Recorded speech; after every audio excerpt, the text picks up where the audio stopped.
Shri Krishnaya Namaha.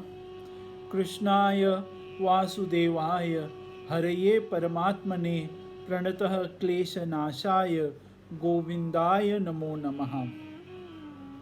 Continuing the series on verses from Srimad Bhagavata, I today picked upon the prayer by Bhishma on his deathbed, and the scene is that Sri Krishna, along with the Pandavas and the remaining folks, they come to see Bhishma, who, as per his own will, is about to leave his body at the appropriate time.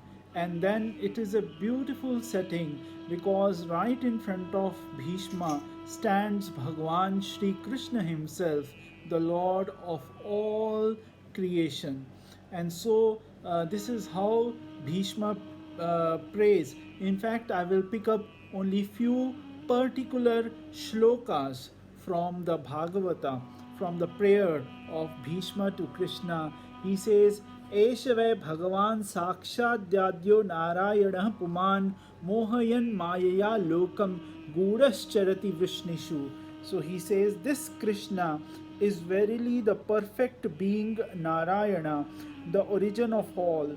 He is now enacting his divine play, appearing incognito as one among the Vrishnis and hiding his real nature from the world at large.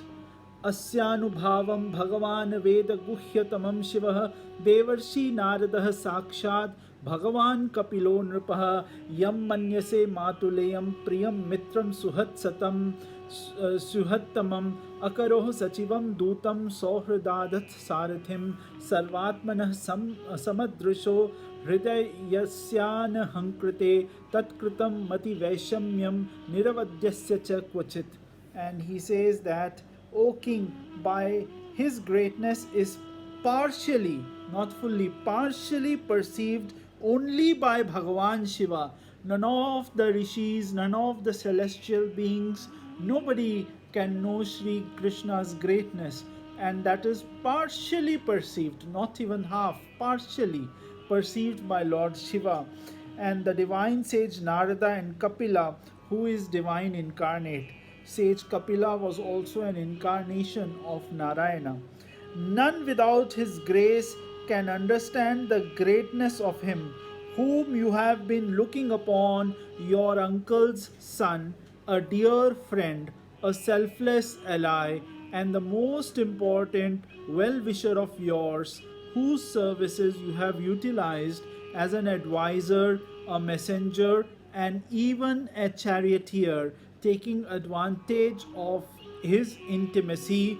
And tathapye kanta bhakteshu pasya bhupanukampitam yanme yat sutsya jatah sakshat krishno darshanamagatah. And he says that though you have utilized him as everything, including your charioteer, but still no kind of elation or humiliation is felt by him on account of these or other actions, because he is the soul of all, even-sighted, non-dual, devoid of egoism, and free from all taints. This is a very important shloka because it says that Bhagwan Shri Krishna, he was made a charioteer. He washed the feet of all the pandits in the assembly and so many acts, and he ran about in the forest taking care of Pandavas.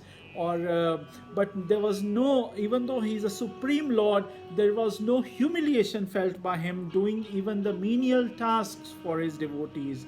And that's why in the Shikshashtakam there's a beautiful shloka from Chaitanya, and where he says what are the qualities of a true devotee of Bhagavan Shri Krishna or a true devotee of the Lord. He says, Trunadapi sunichena tarorapi sahishnunah amanina manadena kirtaniya sadahari. He says a real devotee of the Lord, Trunadapi sunichena. Truna is a blade of grass. Everybody walks on grass, but he says that a real devotee of God, as our scriptures tells us, should be humbler than even a blade of grass.